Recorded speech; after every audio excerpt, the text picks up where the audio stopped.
Shalom a todos, Anía Harón Ben Sánchez, aquí continuando con el estudio de Apocalipsis. Así que si ahí usted tiene su Biblia, acompáñenme, vamos a estar estudiando el capítulo 1, verso 9 al 20, ¿sí?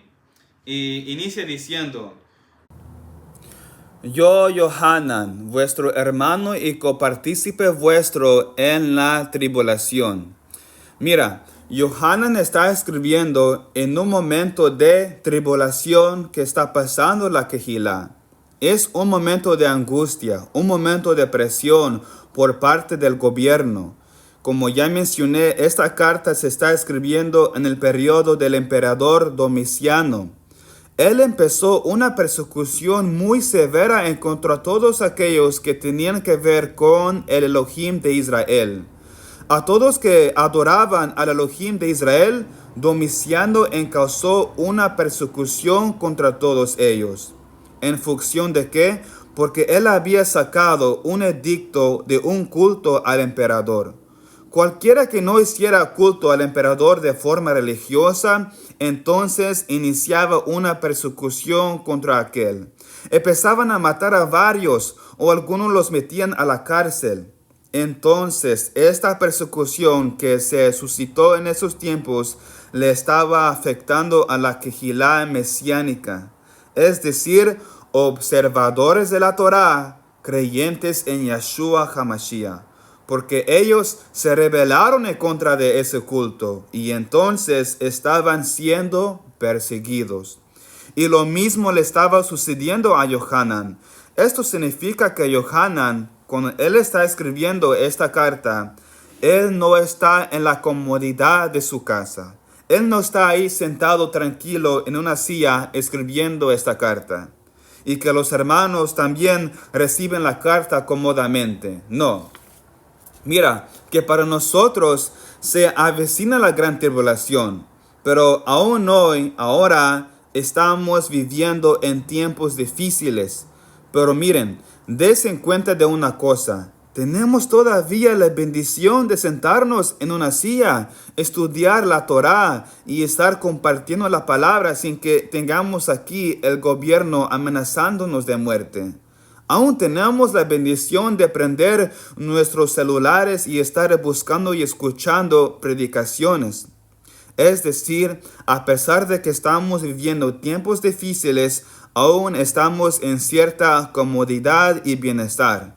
Por lo tanto, todavía se nos permite predicar la palabra de Hakadosh Baruj Hu, porque en ese momento, cuando Yohanan está escribiendo, ya no se permitía para nada hablar de la palabra del Eterno, o anunciar de que el Mesías Yeshua es el Rey de los Reyes, porque aquel que hablaba así era motivo para que lo mataran o para que lo llevaran preso.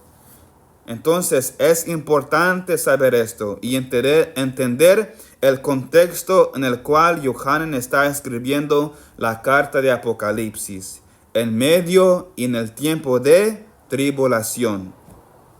Esto significa que, significa también que, por supuesto, la Kehilá del Mesías tiene que pasar por diversas tribulaciones. Es necesario que pase por diversas tribulaciones. Y de hecho, así lo dice el libro de los Hechos, capítulo 14, verso 22. Dice: confirmando los ánimos de los discípulos, exhortándoles a que permaneciesen en la fe y diciéndoles: es necesario que a través de muchas tribulaciones entremos en el reino de Elohim. Entonces es necesario que pasamos por muchas tribulaciones, no pocas, por muchas tribulaciones. Entonces, ¿qué hacemos con este versículo aquí? Mira que cuando nosotros llegamos al conocimiento de la Torá, normalmente lo que nosotros queremos es mejorar nuestra condición de vida, ¿cierto? Y de hecho muchas veces llegamos rotos, llegamos tirados, llegamos fracasados del mundo. Y cuando llegamos al conocimiento de la Torá, la palabra del Eterno, normalmente pues queremos obviamente restaurar nuestra vida. Queremos que la condición de nuestra vida sea mejor. Sin embargo, leemos la Biblia y nos dice, es necesario que nosotros como congregación, como Quejilá del Eterno, pasamos por diferentes tipos de tribulaciones. Ahora, ¿de qué tamaño? Del que sea. La Quejilá pasará ya sea por pequeñas, por medianas o grandes tribulaciones, pero es necesario que pasen. Pero cuando la Escritura dice la gran tribulación, quiere decir que el final de los tiempos va a haber una tribulación en la cual no hubo antes, ni lo habrá. Y obviamente no lo habrá, será la última. Pero es necesario que la Quejilá pase por diferentes pruebas. Pero, ¿qué va a pasar en medio de la tribulación? El mismo apóstol Yohanan sigue diciendo, ahí en el verso 9, en el reino y en la paciencia de Yahshua HaMashiach. Esto es lo que produce la tribulación. ¿Qué produce la tribulación? Paciencia. Ahora leemos lo que dice Romanos capítulo 5, verso 3 al 5. Mira, dice, y no solo esto, sino que también nosotros nos gloriamos en las tribulaciones, sabiendo que la tribulación produce paciencia. Y la paciencia produce prueba. Y la prueba, esperanza. Y la esperanza no avergüenza, porque el amor de Elohim ha sido derramado en nuestros corazones por el Ruach HaKodesh que nos fue dado. Amén. Entonces, si nuestras tribulaciones no están forjando en nosotros paciencia, significa que estamos sufriendo gratuitamente. Es decir, estás sufriendo de lo más. No te está provocando nada, no te está ayudando nada. La tribulación nos tiene que producir en nosotros paciencia. ¿Ok? Bueno, sigue diciendo el verso 9 en Apocalipsis. Dice, estaba yo en la isla llamada Patmos por causa de la palabra de Elohim y del testimonio de Yahshua HaMashiach. Ahora, ¿por qué a Yohanan le mandaron esta revelación? La razón por la cual a Yohanan fue escogido, que le dieron este mensaje, es porque él es promotor de la palabra del Eterno y él es alguien que testifica acerca de la persona de Yahshua HaMashiach y de todas las buenas nuevas de salvación. Por eso es que le dieron este mensaje, pero también por ser promotor de la Torah, la palabra de Elohim, lo metieron a la cárcel. Entendamos que la isla de Patmos era una cárcel y no era como una cárcel de hoy en día, a donde ponen los prisioneros en una celda, los levantan por la mañana y les dan de comer y se ponen a jugar basquetbol por la tarde. No, los cárceles en aquellos tiempos era esclavitud. Los ponían a trabajar en minas propiamente. Y Yohanan estaba siendo esclavo ahí, en la isla de Patmos, por promover la palabra del Eterno y tener el testimonio de Yahshua.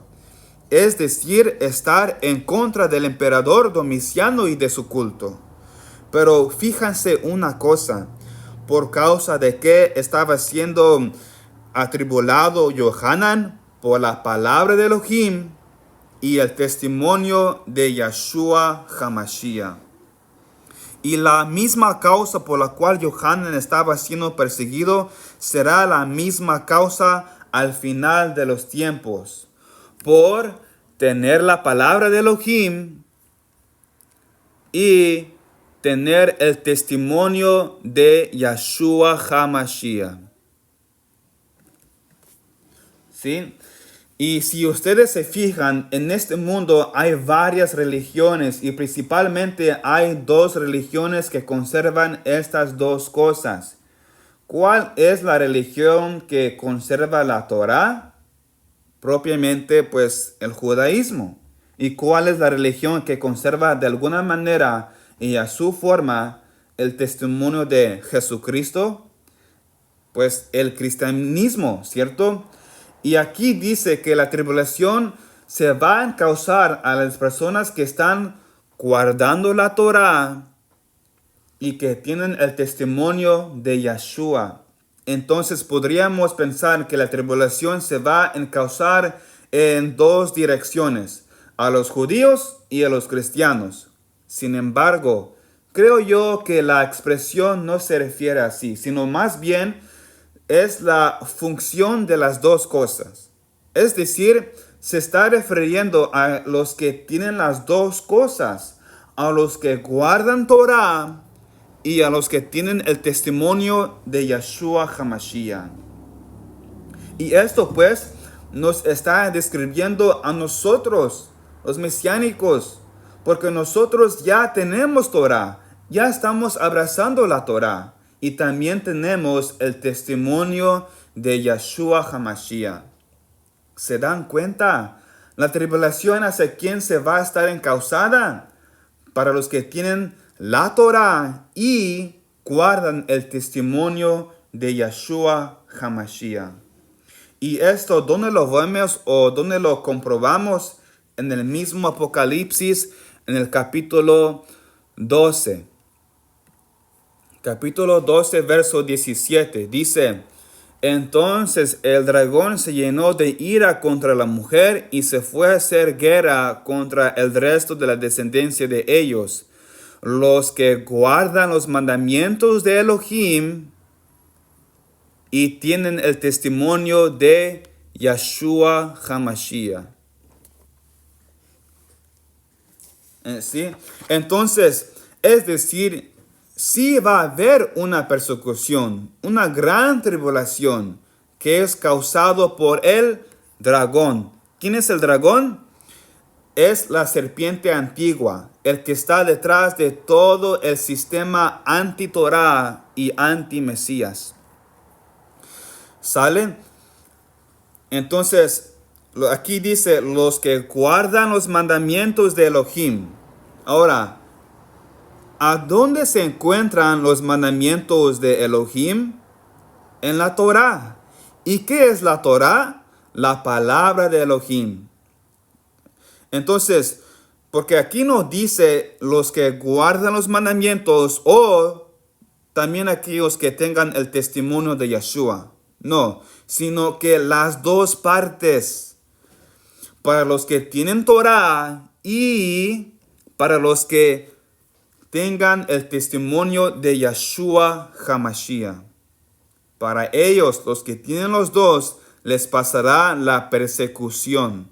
Entonces se pregunta, ¿la Kehilá pasará por la gran tribulación? Claro que sí. La verdadera Kehilá, la verdadera iglesia. Los que no guarden Torah ni se preocupen. Esto en el sentido de que ellos no les van a perseguir, no les va a pasar la gran tribulación, no les va a pasar nada. ¿Por qué? Porque ellos estarán del lado del sistema del anti-Mesías. ¿Sí? El problema está con los que guardan la Torah y tienen el testimonio de Yeshua. Bueno, y cuando digo que no se preocupen, para aquellos, es un decir porque ellos van a sufrir la ira de Elohim. Ellos van a sufrir ¿qué? La ira de Elohim.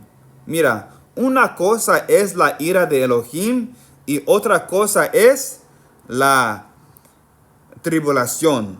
La tribulación es causada por los hombres y la ira de Elohim es directamente de parte del Eterno a través de fenómenos naturales, castigando la humanidad por todas sus rebeliones y por todas sus maldades. Esa es la ira de Elohim. Entonces, ¿vamos a tener que sufrir persecución y vamos a tener que sufrir angustias y dolores? Claro que sí. Yeshua incluso lo dijo en Juan 16, verso 33. Él dice, en este mundo tendréis aflicción. ¿Vamos a tener aflicción? Ok, lo vamos a tener, pero ¿cuál quieres? ¿La ira de Elohim o la ira de los hombres? La que causa a los hombres vamos a tener que sufrir. Pero a pesar de eso, el Eterno nos promete guardarnos, protegernos y liberarnos y salvarnos. Y el que persevera hasta el fin, este será salvo. Así que el Eterno nos ayude. Amén. Continuamos leyendo. Ahora estamos en el verso 10. Dice, yo estaba en el Espíritu. Mira, a ver, ¿qué significa esta expresión? Yo estaba en el Espíritu, en el Ruach. Esto significa que esta escritura se está transmitiendo como un viaje astral. ¿Qué es un viaje astral? Es decir, cuando tu espíritu, cuando tu Ruach se sale de tu cuerpo y se le permite ver cosas diferentes, cosas espirituales. Cuando el Eterno quiere dar un mensaje, muchas veces lo hace a través de los sueños o a través de las visiones. Pero cuando va a comunicar un sueño o cuando va a comunicar un mensaje mediante un sueño o una visión, lo va a hacer a través de un canal. Y ese canal es el Ruach, es nuestro espíritu. Ya sea cuando estemos dormidos o aún despiertos, pero lo va a hacer a través de tu Ruach. Ahora, también hay sueños del Nefesh, es decir, sueños de nuestra propia conciencia, que no tienen nada que ver con mensajes divinos. Entonces, que no estemos pensando que cada rato estamos recibiendo mensajes divinos cada vez que soñamos. No. Pero hay veces que hay mensajes específicos de parte de Hakadosh Baruj Hu para nosotros. Entonces el Eterno se comunica a través de nuestro Ruach. Y nuestro Ruach es el que capta el mensaje, la profecía, y lo lleve a nuestra mente. Ahora, si estamos despiertos, si estamos conscientes de todo lo que está pasando, quiere decir que en ese momento ya es una visión. ¿Por qué? Porque nuestro espíritu, estando aún consciente, se eleva y empieza a recibir información del Ruach de profecía. O sea que es el mismo Ruach HaKodesh. Esto es lo que está sucediendo con Yohanan. Él estaba consciente en un éxtasis. Seguramente estaba orando, meditando en la palabra del Eterno. Y de repente su Ruach se eleva y empieza a mirar cosas diferentes. Es decir, se sale de la tercera dimensión y entra a una cuarta dimensión o una dimensión más allá. ¿Qué significa esto? Que ya está fuera del tiempo. Que ya puede ver otros eventos que ya no están en el tiempo de la tercera dimensión. ¿Y cómo sabemos que en efecto Él está en la cuarta dimensión o más allá? Porque cuando Él empieza a describir cosas que se le permiten ver, de repente Él empieza a describirlo de una forma que nosotros con nuestra mente natural nos parecen inexplicables. Por ejemplo, Yohanan empieza a decir, y vi un libro que estaba escrito por dentro y por fuera. Ahora, ¿cómo vio que estaba escrito por dentro y por fuera si el libro estaba sellado, no? Esto significa que él estaba en una cuarta dimensión, porque la cuarta dimensión no es como la tercera dimensión. La tercera dimensión en la cual vivimos ahora tiene longitud, altitud y latitud. Pero la cuarta dimensión puedes tener esas tres direcciones, la longitud, la longitud y la altitud en una sola perspectiva. ¿Sí? Espero que eso sea claro. Bueno, continuamos leyendo. Estaba yo en el Espíritu en el día del Señor. ¿Sí? En el día del Señor. Ahora, en otras traducciones esta expresión se traduce así como lo siguiente. Dice, estaba yo en el día domingo, ¿no? Así lo ponen. Mira, la palabra domingo viene del latín, de la palabra latín, que es Dominus Dei, y significa día del Señor. Ahora, mucha atención con esto, porque aquí no está hablando para nada del día domingo, pero ni siquiera del día de Shabbat. Porque cuando dice, yo estaba en el Espíritu en el día del Señor, no está dándole revelancia en la fecha en la cual se encontraba Yohanan. No tiene nada que ver. Les decía que el contexto del libro de Apocalipsis es toda la Biblia. Entonces, para comprender la expresión el día del Señor, tenemos que revisar toda la Biblia para ver cuándo aparece esa expresión, el día del Señor. Y cuando revisemos, nos vamos a dar cuenta que en ningún momento se refiere al primer día de la semana, al domingo, pero tampoco el Shabbat. Cuando buscamos la expresión día del Señor en la boca de los profetas, nos vamos a dar cuenta que se refiere a un evento preciso, de forma escatológica. Y lo vemos en Isaías capítulo 2, verso 12. Mira, dice, porque día de Yahweh, ¿sí? En Apocalipsis dice día del Señor, pero entiéndalo como el día de Yahweh, Yud, Hei, Vav, Hei. Porque el día de Yahweh Tsebaot, de los ejércitos, vendrá sobre todo soberbio y altivo, y sobre todo enaltecido, y será abatido. Entonces, vemos que Isaías habla del día del Señor, o sea, el día de Yahweh, ¿sí? Y lo menciona en un tono apocalíptico. Y también lo vemos en Isaías capítulo 13, verso 9. Dice, he aquí, el día de Yahweh viene terrible y de indignación y de ardor de ira para convertir la tierra en soledad y raer de ella de sus pecadores. ¿Sí?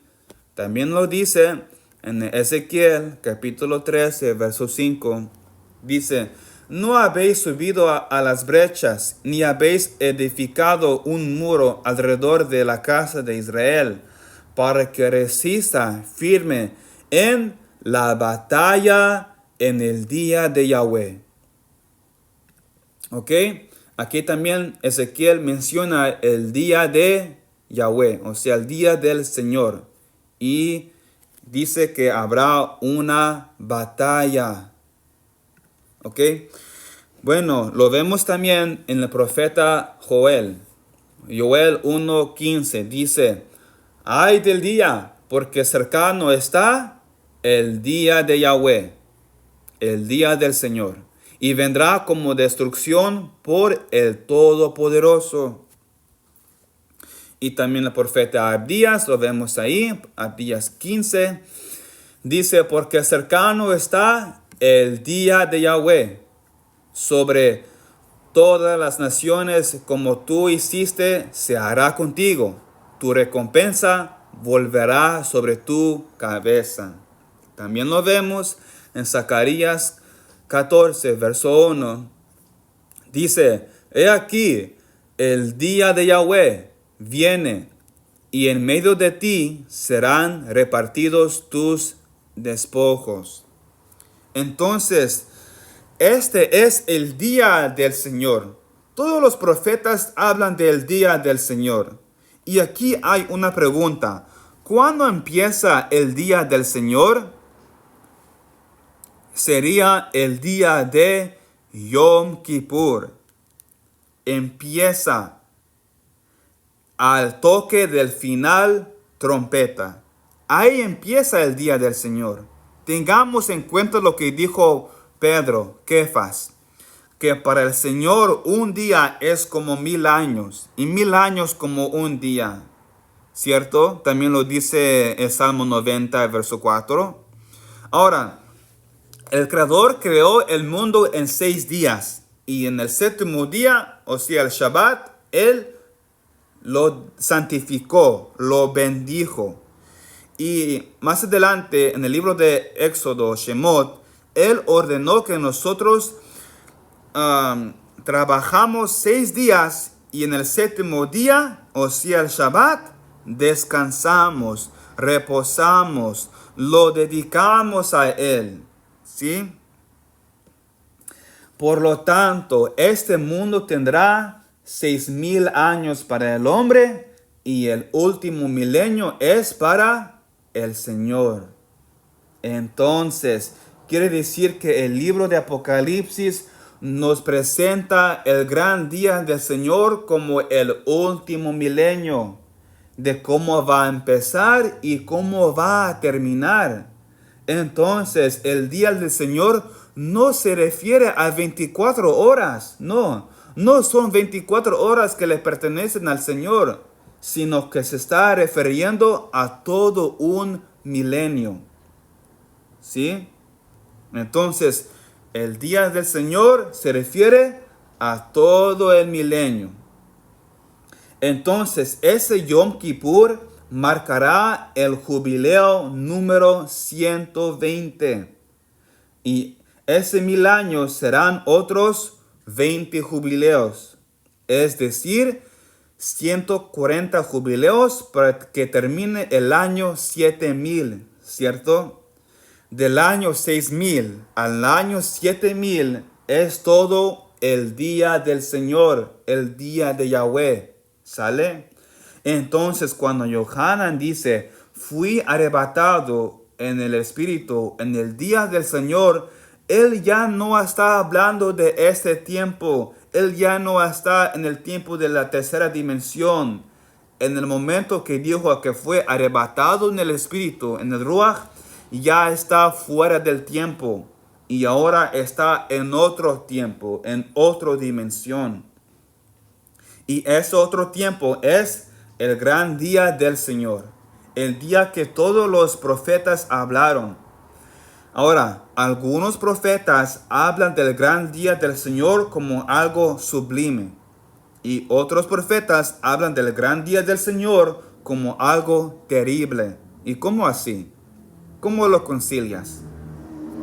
Es que cuando tú ves el libro de Apocalipsis, vas a ver que tiene un inicio terrible, pero tiene un final sublime.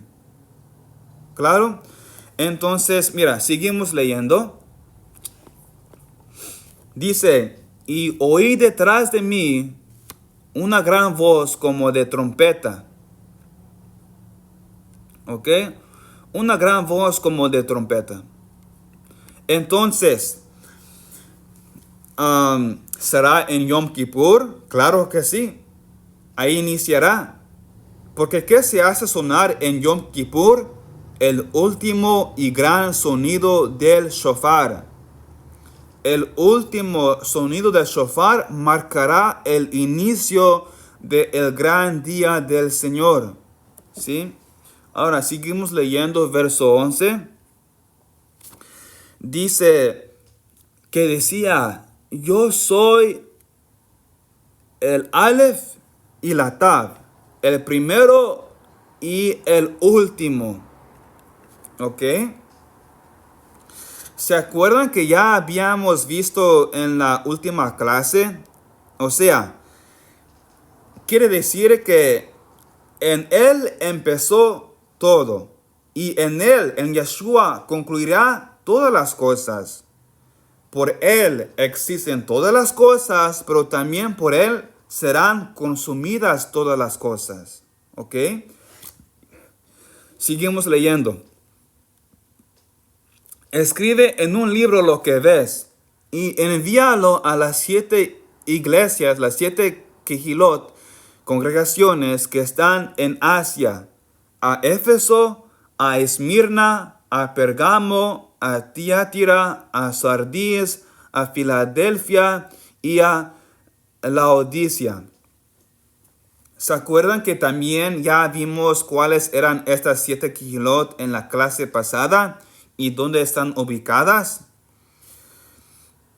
Mira, en cada Biblia, ¿no? En la mayoría, en los últimos páginas, ahí están una mapa de Israel. Mira, si usted mira ahí, estas 7 quejilot están en lo que hoy en día es el oeste de Turquía. Pero que estos 7 quejilot representan a toda la quejilá en general. ¿Sí? ¿Había más de 7 congregaciones? Claro que sí, pero que estos 7 representan a toda la quejilá del Eterno en general. ¿Ok? Seguimos leyendo. Verso 12. Dice: y me volví para ver la voz que hablaba conmigo. Y vuelto y vi 7 candeleros de oro. 7 candeleros de oro. ¿Ok? Mira, este aquí es una menorá. Si esta es una menorá que se encuentra ahí justamente en Jerusalén, Y es un candelabro de 7 luces. Y mira, la menorá y el número 7 ya dijimos que representan varias cosas. Representa los 7 espíritus de Yahweh. Representa también los 7 días de la creación. Representa a Israel. Representa las fiestas. Representa el árbol de la vida. Es decir, esta menorá tiene diferentes implicaciones bíblicas. Está perfectamente alineada a la Torá. La lámpara, el candelabro de 7 luces. ¿De acuerdo? Ahora, seguimos leyendo. Verso 13. Y en medio de los 7 candeleros vi a uno semejante al Hijo del Hombre. Wow. ¿Por qué dice en medio? Aquí dice y en medio. ¿Quiere decir que estaba aquí en la caña central? ¿Aquí? No. Mira, entendamos esta expresión en medio.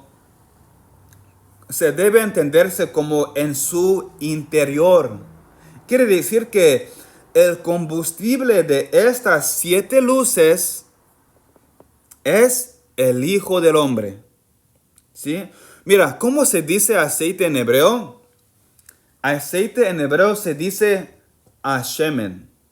¿Ok? Ashemen. Ahora, esa palabra son las mismas letras, tienen las mismas letras en hebreo para decir la palabra neshama. Y neshama se puede traducir como el alma. ¿Sí? El alma superior.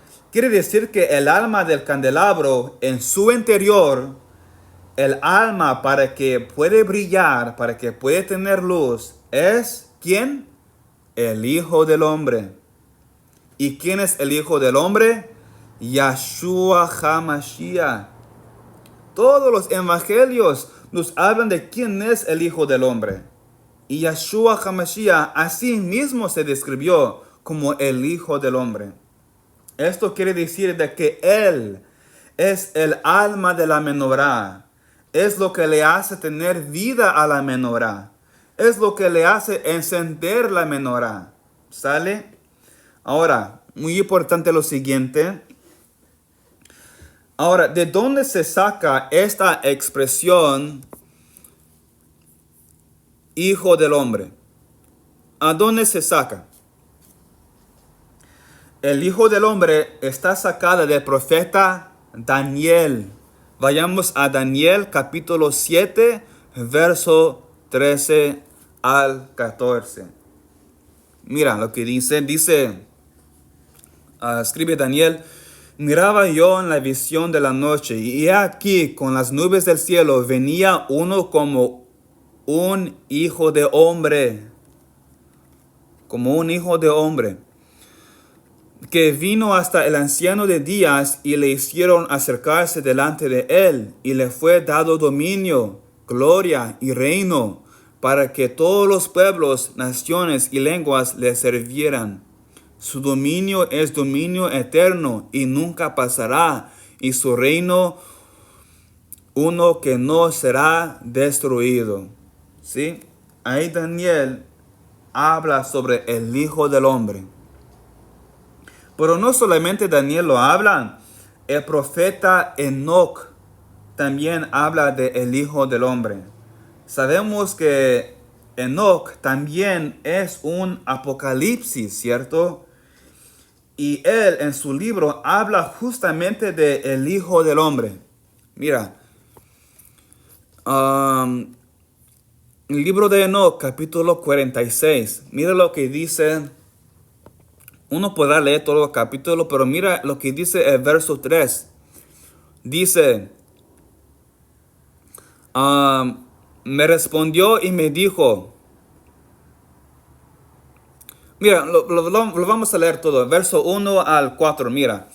Ahí vi a alguien que tenía una cabeza de los días, y su cabeza era blanca como lana, y con él había otro, cuya figura tenía la apariencia de un hombre, y su cara era llena de gracia como la de los santos ángeles. Le pregunté al ángel que iba conmigo y que me mostraba todas las cosas secretas con respecto a este Hijo de Hombre. Preguntó, ¿quién es este? ¿Y de dónde viene? ¿Y por qué va con la cabeza o el anciano de los días?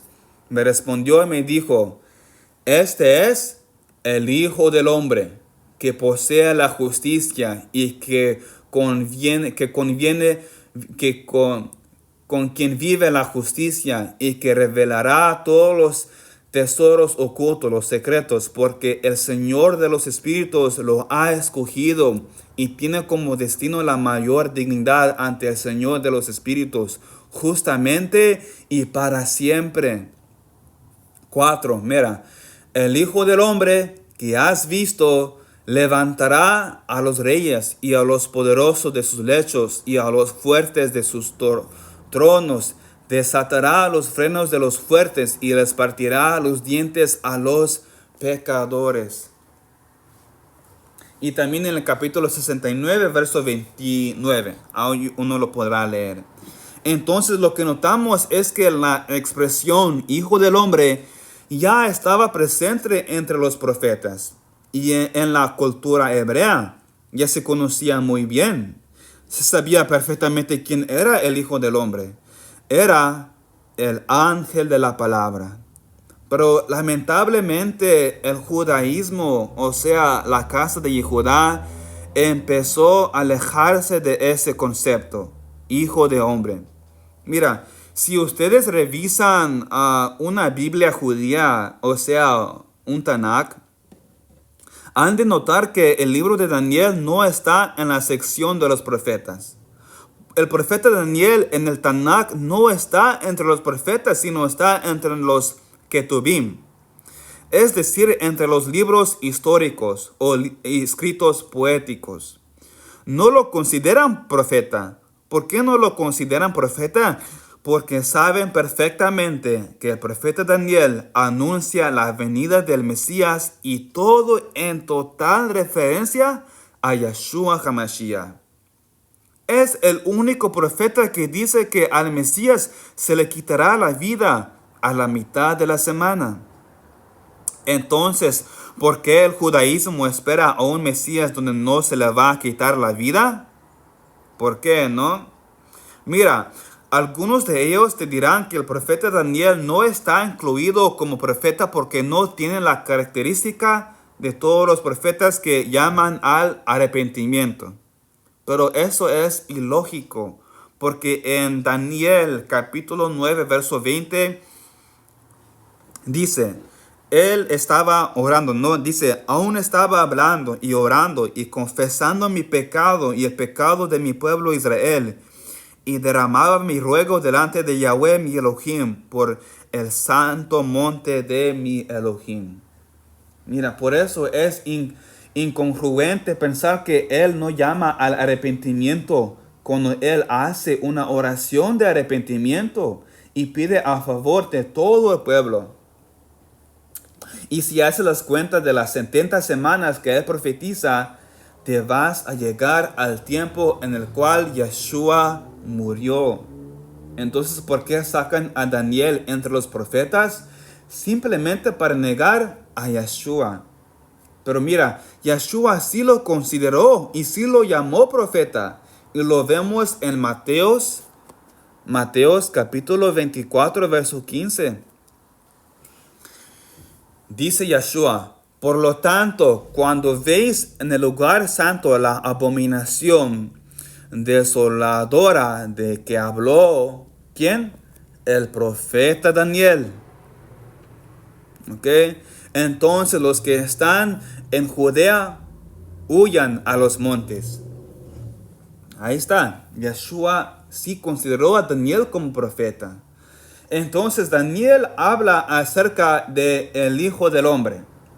Por lo tanto, cuando los discípulos de Yeshua le escuchaban decir y verán la señal del Hijo del Hombre, ellos sabían perfectamente que se estaba refiriendo a que Él es el Mesías.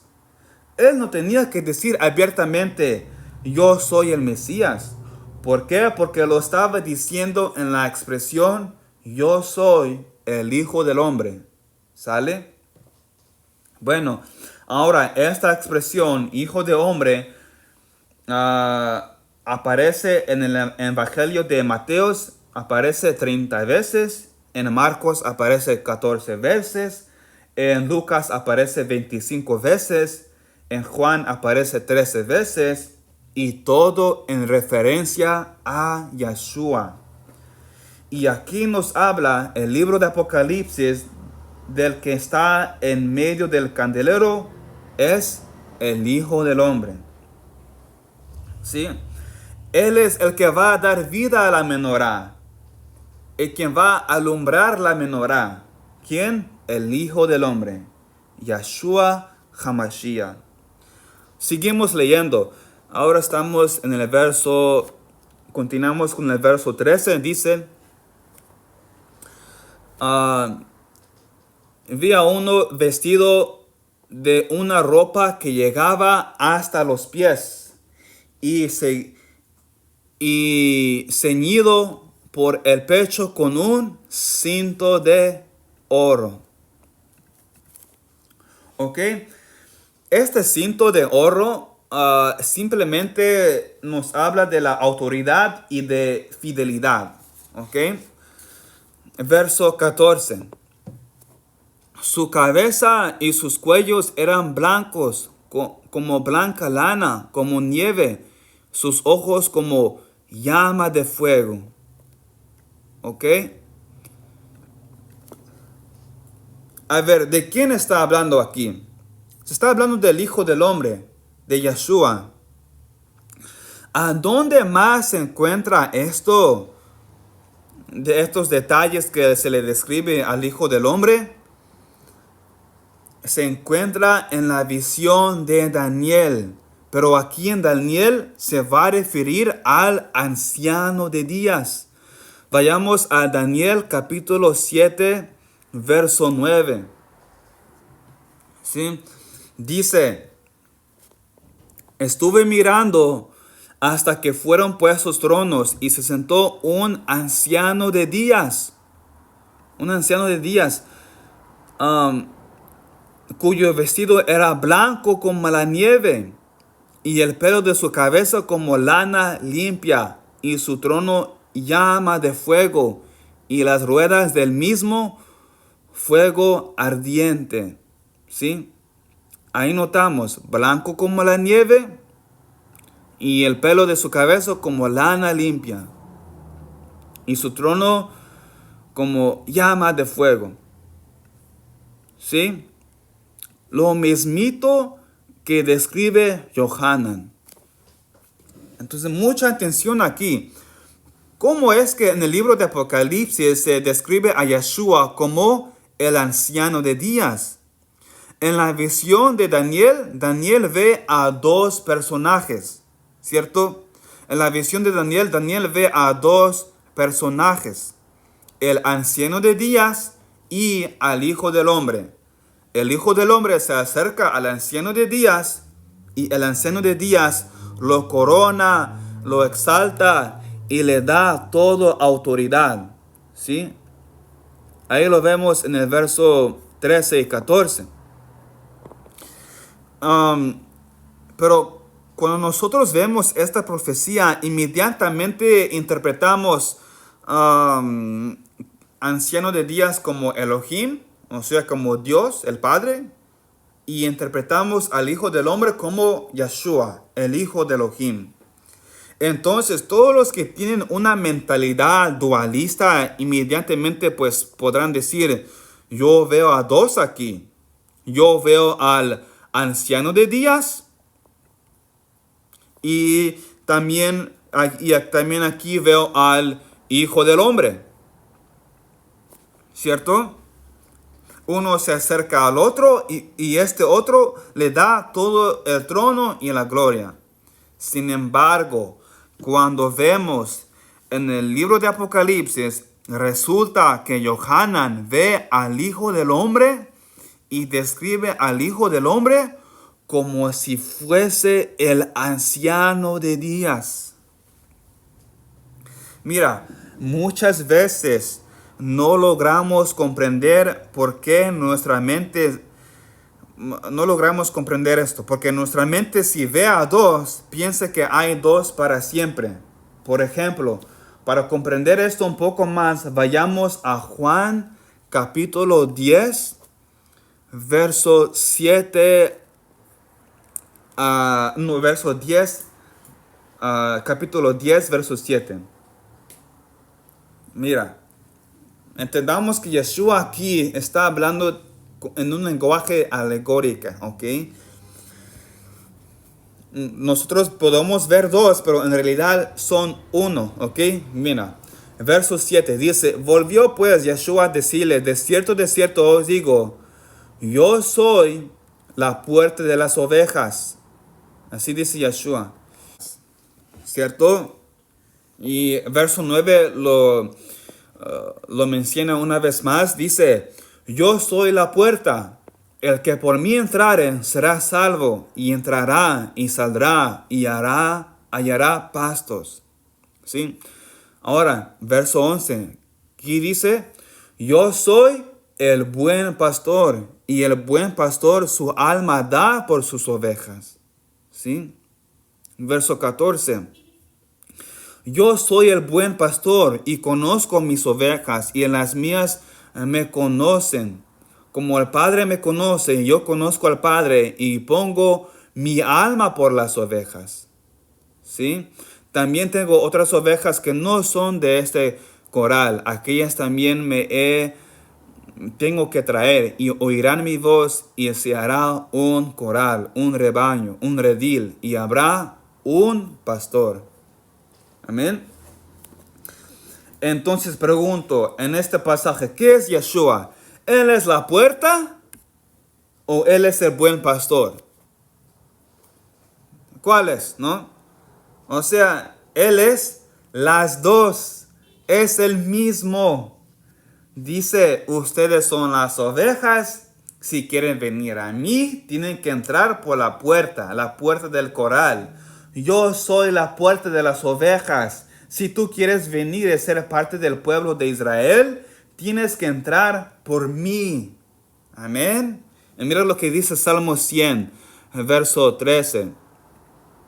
Dice, reconoced que Yahweh es Elohim. Él nos hizo y no nosotros a nosotros mismos.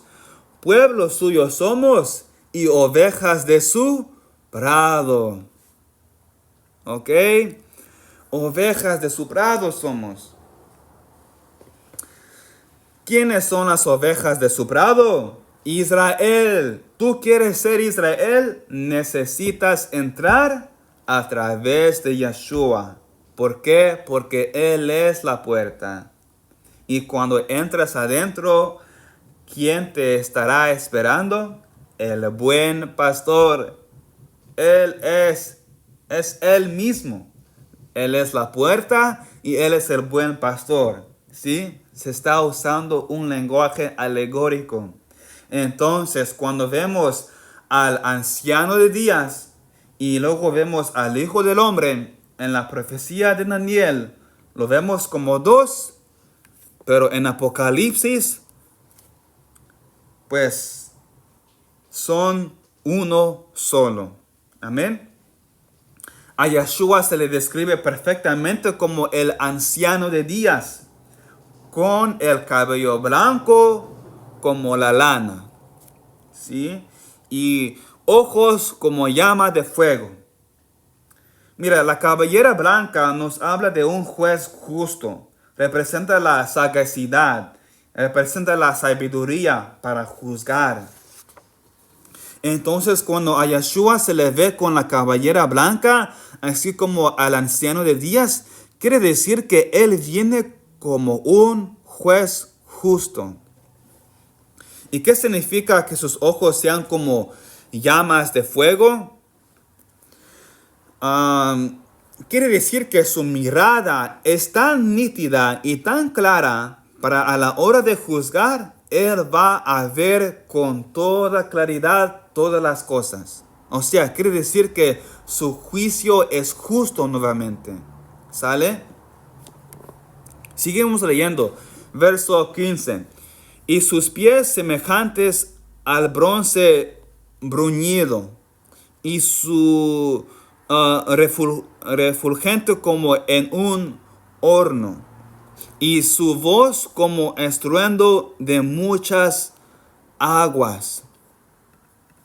¿Ok?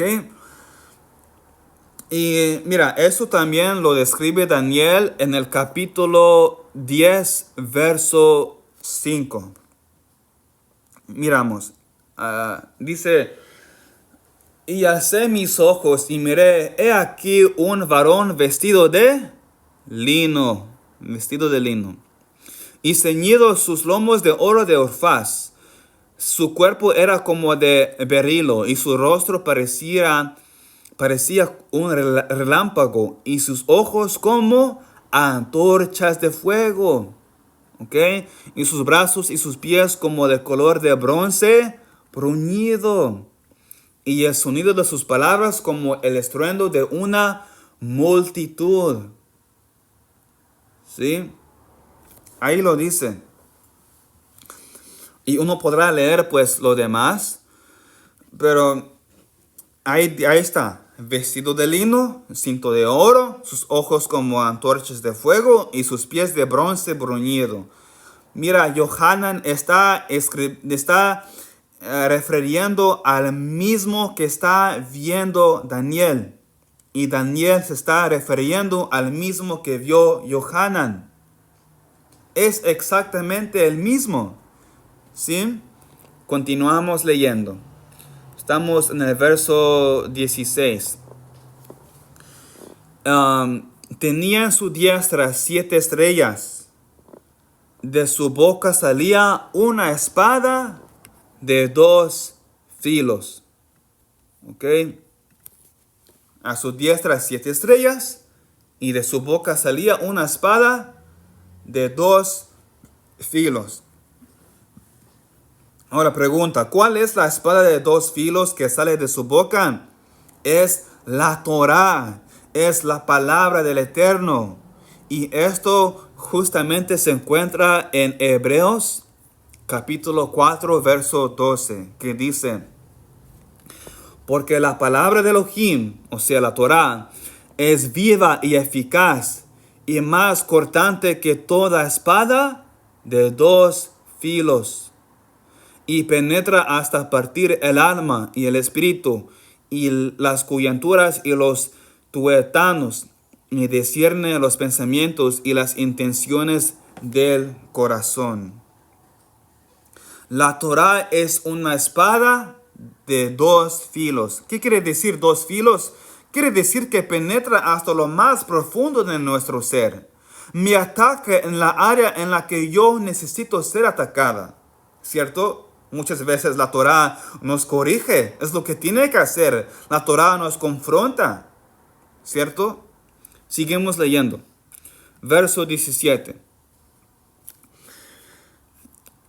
Cuando le vi, caí como muerto a sus pies, y él puso su diestra sobre mí, diciéndome, no temas, yo soy el primero y el último. ¿Ok? Aquí sucede algo muy similar con Daniel, porque Daniel cuando lo vio, él cayó como muerto a sus pies, ¿cierto? Muy interesante aquí porque en la versión, el código real de Apocalipsis, así lo traducen, mira. Dice, yo soy el primer Mesías y el segundo Mesías. Así lo traducen en el código real. O sea, en total referencia a que Yeshua en su primera venida vino como Mashiach ben Yosef, ¿sí? Ese concepto de Mashiach ben Yosef y el Mashiach ben David. O sea, en su primera venida él vino como un siervo sufriente y luego en su segunda venida, su regreso, va a regresar como un rey reinante. Amén. Es el mismo Mesías, es el mismo, pero en sus dos etapas, sus dos advenimientos. Y cuando él ya tiene los dos títulos concluidos, entonces a nosotros nos hace copartícipes de su reino milenial. Vamos a participar de ese reino. Amén. Verso 18 ahora. Dice, y dice, y el que vivo y estuve muerto, mas he aquí vivo por los siglos de los siglos. Amén. Mira, aquí este versículo 18 básicamente es Filipenses capítulo 2 resumido, ¿sí? Acuérdense que si usted va a Filipenses capítulo 2, nos habla de que Él, Yud Hei Vav Hei, Ein Sof, Elohim, Él, siendo Él en forma de Elohim, se despojó de sí mismo, se hizo semejante a los hombres, tomando forma de siervo, su vida entregó y después bajó en las partes más profundas de la tierra. Elohim lo levantó entre los muertos y a lo sumo lo exaltó. ¿Sí? Filipenses 2 nos habla de todo ese recorrido. Él estaba en los cielos, bajó, vivió entre nosotros, murió y fue a las partes más profundas de la tierra y luego ascendió nuevamente hasta los cielos, los Shamaim. ¿Sí? Y él resucitó para la vida eterna por los siglos de los siglos. Amén. Seguimos leyendo. Y tengo las llaves de la muerte y del Hades. ¿Qué quiere decir el Hades en hebreo? Quiere decir el Sheol. Sí, el Sheol. Es decir, el lugar donde van los muertos. Cuando Yeshua bajó ahí, él arrebató las llaves de la muerte. Dice la escritura de que él venció a la muerte. ¿Cómo lo venció? Quitándole las llaves. Y las llaves nos hablan de autoridad. O sea, y ahora que él tiene ya las llaves, él determina quién entra por ahí y quién no entra por ahí. ¿Quién entra y quién no saldrá? ¿No? Seguimos leyendo verso 19, dice, escribe las cosas que has visto, y las que son, y las que han de ser después de estas. ¿Sí? Algunos comentaristas dicen aquí que las cosas que son, se refiere al mensaje de las Kehilot, es decir, Apocalipsis capítulo 2 y capítulo 3. Y las cosas que han de ser después de estas, que se refiere, o sea, es a partir de Apocalipsis capítulo 4. Nos hablan de las cosas que suceden después de estas. Sí, seguimos leyendo verso 20 ya para terminar. El misterio de las 7 estrellas que has visto en mi diestra y de los 7 candeleros de oro. Las 7 estrellas son los ángeles de las 7 iglesias, las 7 congregaciones, 7 Kehilot. Y los 7 candeleros que has visto son las 7 iglesias, las 7 Kehilot. ¿Sí? Como ya dijimos, en Asia Menor habían más de 7 congregaciones, 7 iglesias, claro que sí. Pero que estos 7 Kehilot son los que van a representar a todo Israel, en todas las generaciones, en todos los tiempos. Es decir, la situación que estaba viviendo Éfeso en ese tiempo es una situación que probablemente estamos viviendo nosotros. Y la situación que en ese tiempo estaba viviendo la iglesia de Esmirna puede ser la situación en la que hoy nos encontramos nosotros. Y así sucesivamente. Pero miramos lo que dice Zacarías capítulo 4 verso 10. Dice, porque los menospreciaron el día de las pequeñeces se alegrarán. Y verán la plomada en la mano de Zorobabel. Mira, el contexto de lo que está hablando aquí son las 7 antorchas, ¿ok? Sigue diciendo, estos 7 son los ojos de Yahweh que recorren toda la tierra. Ahora, esto no quiere decir de que el Creador tiene ojos por todos lados, ¿no? No quiere decir eso. Literalmente que tiene 7 ojos, no. Sino que es representativo.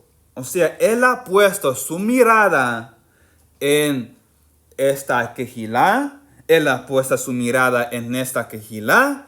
Y a todos los demás Kehilot. Para cada iglesia, para cada Kehilá, representa a uno de nosotros en plenitud. Y Él dice que cada Kehilá, mira, a cada Kehilá, Él dice, yo conozco tus obras. Yo sé cómo vives. Yo sé quién eres. Imagínense esto. Los que me están escuchando, los que han llegado hasta este tiempo del estudio, al final del estudio, si todavía sigue usted escuchando. Imagínate que si el Creador, el Eterno, te diga a ti, yo conozco tus obras. ¿Qué reacción tomarías, no?